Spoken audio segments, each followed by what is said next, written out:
Allah dan Rasul memutuskan hubungan. Tidak ada kecelakaan yang lebih besar kecuali Allah sudah memutuskan hubungan. Kita sakit, minta sembuhkan lawan Allah. Kita ingin mati husnul khatimah, minta kepada Allah. Rezeki kita pindah kurang, mintanya kepada Allah.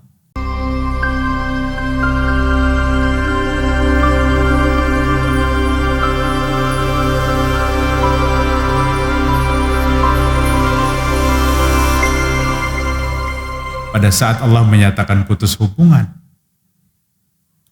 kepada siapa Allah menyatakan putus hubungan? Kepada orang yang syirik, Bapak-bapak. Dan termasuk di bulan depan ini banyak sekali mitos-mitos, tahayul-tahayul dan hurapat-hurapat. Tahayul, hurapat itu terjadi pada bulan Syawal. Sampai dalam sebuah hadis sahih, dari Abu Hurairah radhiyallahu an, Nabi Muhammad SAW bersabda, la adwa wala tiarota wala soparo, la adwa wala tiarota wala soparo wala hammata wala soparo. Hadis ini diriwayatkan Imam Bukhari. Wa zada Muslim, Imam Muslim menambahkan wala nau wala gula. Kada ada penyakit itu yang datang sendiri kecuali atas izin Allah Ta'ala. Tapi kita tidak boleh menantang. Tidak boleh menantang. Jadi pada saat ada aturan untuk menjauhkan diri, Umar bin Khattab radhiyallahu an, maaf, minum dulu, bismillah.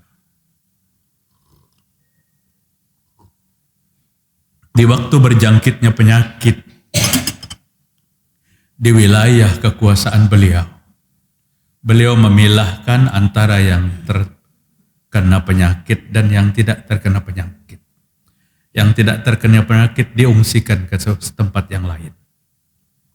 Ada seorang laki-laki yang berkata, wahai khalifah, biar pian anda kemana orang ini lamun jar Allah Ta'ala kena penyakit. Kayaknya benar kata-kata itu. Tapi apa kata Umar bin Khattab radhiyallahu anhu? Kharajna min takdirin ila takdirin. Aku keluar dari satu takdir kepada takdir yang lain. Jangan kalian aku membawa dan memisahkan yang sakit dengan yang tidak sakit ini melanggar takdir. Tidak. Melanggar takdir. Artinya menjorong kampung bana itu bersyariat. Bersyariat. Sekalipun kata Allah Ta'ala, penyakit itu, Nabi Muhammad SAW, penyakit itu tidak berjangkit sendiri tanpa izin Allah. Wala tiarota.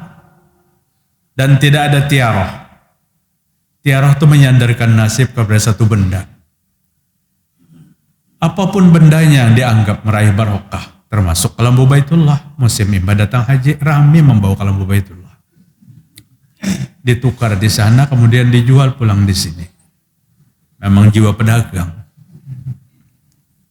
Nukar seini sekian kali sekian 30 real. Lebih besar lagi 50 real. Lebih besar lagi 100 real. Ulun sulit juga memikirkan di mana sih dia dapat kiswah. Karena setiap kiswah itu diganti, dimasukkan ke museum. Museum Ka'bah kan ada. Dari tahun ke tahun itu ada. Mulai tahun 40-an kalau kita ziarah ke museumnya. Ini tahun 40, tahun 41 berikutnya. Ada catatan kiswah itu. Makanya menjual itu orang kita. Minta maaf lah. Karena bahasa Indonesia, jadi lu tahu orang kita.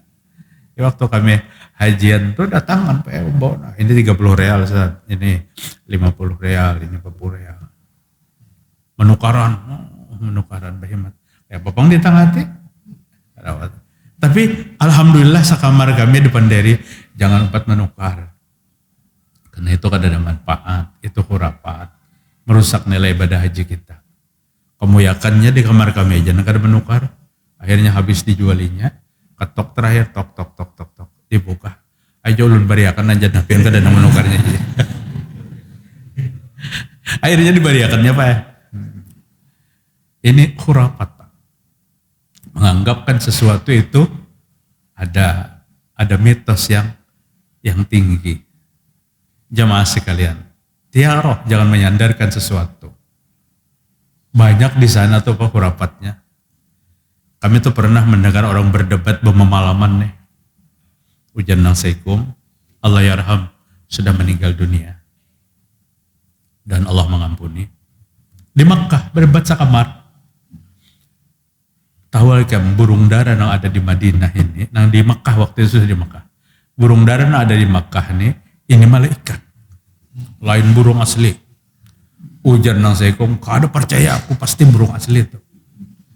Buktinya apa? Ikan medahkan malaikat adalah berkurang-kurang, berbanyak lagi. Nyasiden kada tahu, kada boleh menyembelih di tanah haram itu kada tahu sidin. Lagi pula di sana kan tapi makan burung darat tuh, saling banyakkan kambing di situ. Rupanya sampai tengah malam berdebat, subuhnya kesiangan. Sudah orang komat, hanyar turun. Tapi waktu itu di Pullman, tinggalnya Pullman jam-jam kan, tinggal turun sampai. Keluar kada kau lagi pas di emberan hotel nih, sholat. Ini subarisan di emberan hotel. Di atas tuh burung daru guringan di atas tuh. Mulai at-tahiyatu lillah. Plak dibeherainya di tangannya. Nang dibeherainya, nang memadahkan malaikat tadi. Nang bahualnya terganggu janya ulun waktu sholat tuh melihat tahi burung di tangan, hendak benar berucap sudah. Assalamualaikum warahmatullahi wabarakatuh. Nih tahi malaikat kah tahi burung aja. Mitos tuh ketujuh benar Pak.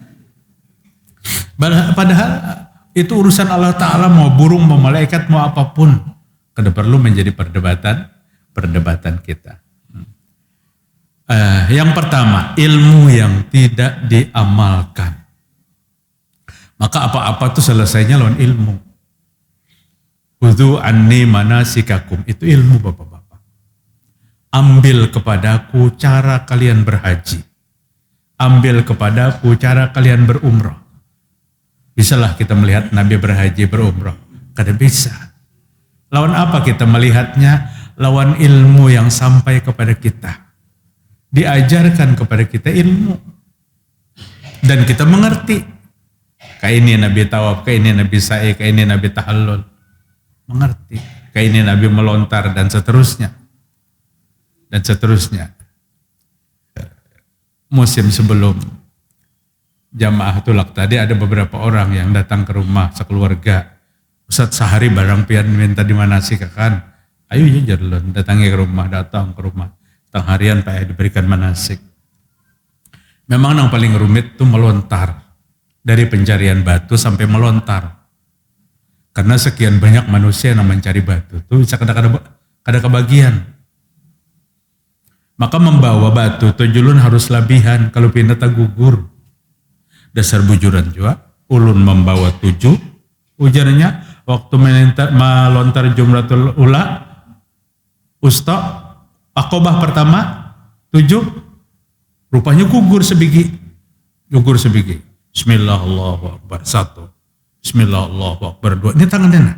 Bismillahirrahmanirrahim 3, Allahu Akbar 6. Maka wajibnya tuh 7. Apa nih kemampuan jalan? Paksa sandal sapi turun ambil untawakan. Kan ada ilmunya. Maka ada sandal sapi terjadi di pelontaran tuh. Membawa batu tuh lebih hanya dihitung. Lontar ini kan wajib Pak. Ibadah dengan khudhu anni manasikakum sallu kama ra'aitumuni usalli. Salatlah kalian seperti melihat aku salat. Kayak apa kita melihat Nabi salat? Dengan ilmu. Hari ini kita dibawa salat indah sekali. Sekalipun ayat yang dibaca oleh anak kita, ayat nang hafalan kita hari-hari, tapi rasa nyaman karena yang membacanya bagus. Coba jika disuruh akan ulun yang membacanya, bisa asma nang di belakang kambuh karena suaranya pas-pasan. Alhamdulillah kita bersyukur Pak. Hari kita memakai generasi muda untuk imam, di mana umur 60 lebih tuh bahari kayak apa imam betul tundungan. Ada nang saling tuhaan, kada mau digantikan jadi imam. Jangan digantikan aku jadi imam. Karena nama olah masjid tu arwah kaiku bahari. Itu kada syarat imam kada. Arwah kai olah masjid tu kada syarat imam. Dan apabila sidin jadi imam, hancur. Geraknya kada refleks lagi nah. Namun anak muda, Allahu Akbar, sami Allahu liman hamidah, Allahu Akbar. Menang Tuhan tuh, mulai bangkit dari sujud tuh nah. Sampai ke berdiri tegak. Takbir intiqolnya sidin mengiringi gerak. Boleh tidak mengiringi gerak. Bergerak dulu sejenak kemudian sampai. Tapi sidin mengiringi gerak. Karena gerak sidin pinggang sakit, lintuh sakit. Lambat kan? Allah. Jangan belakang aku berdahulu aja sudah lambat banget mahadaknya. Ini kan jadi rusak.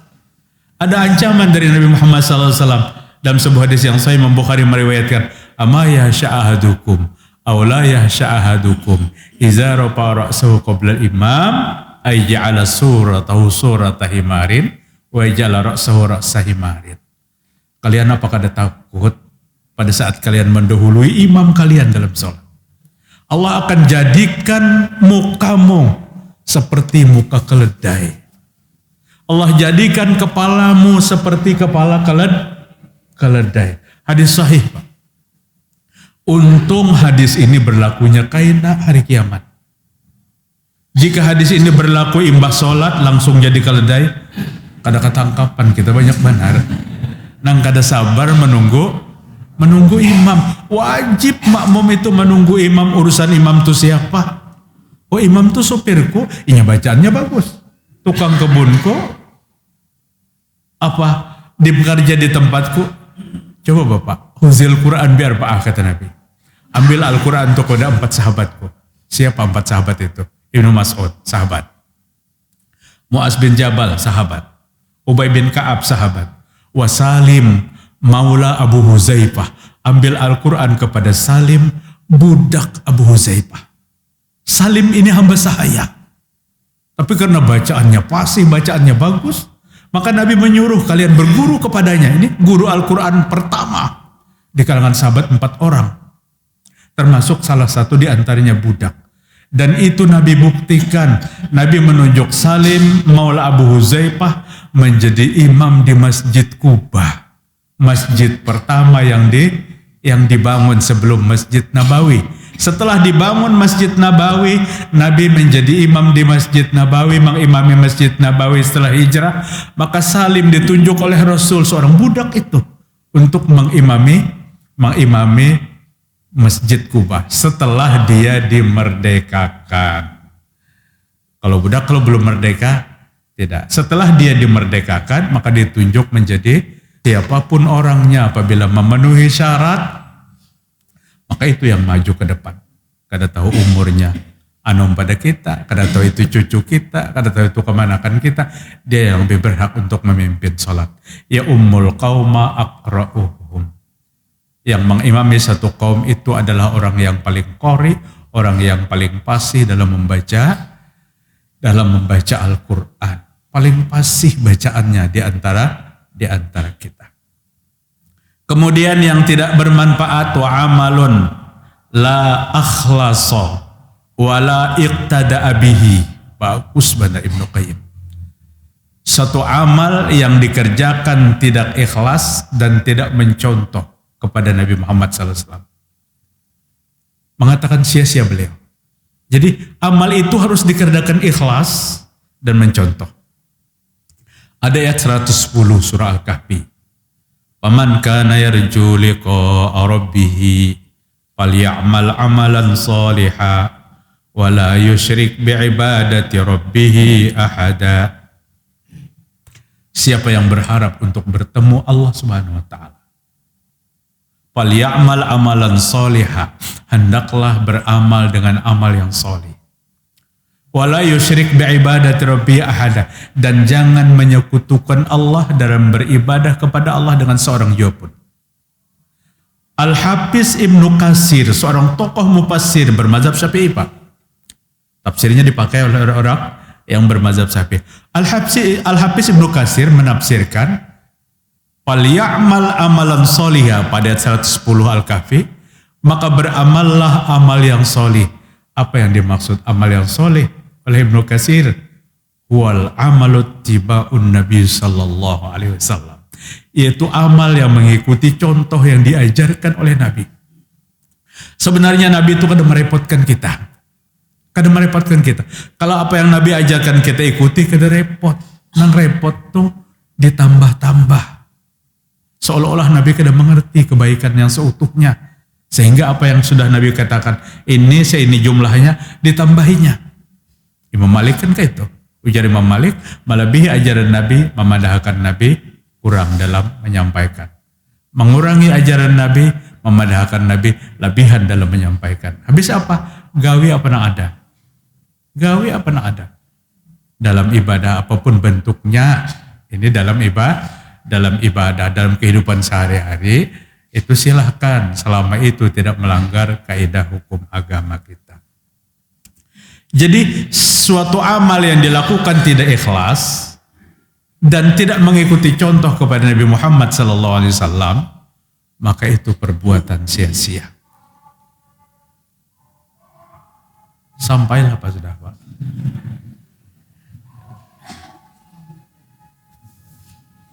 Mana rusakannya kita adalah kalah. Insya Allah malam esok ulun tarusakan. Di mana malam esoknya bukan pian nang tahu lu keringatnya. Najmul Qamar. Kejauhan pian mulai sini kan Najmul Qamar. Di ujung Kuyen sana. Tapi waktu kita terbatas, dua macam yang perlu kita perhatikan. Hal yang tidak bermanfaat pada hari kiamat, kata Ibnu Qayyim fil Fawaid, adalah pertama, ilmu yang tidak diamalkan. Yang kedua, amal yang tidak ikhlas dan tidak mencontoh kepada apa yang diajarkan Nabi Muhammad sallallahu alaihi wasallam. Mudah-mudahan Allah memberikan hidayah kepada kita semua. Subhanakallahumma wa bihamdik, asyhadu an la ilaha illa anta, astaghfiruka wa atubu ilaik. Wassalamualaikum warahmatullahi wabarakatuh.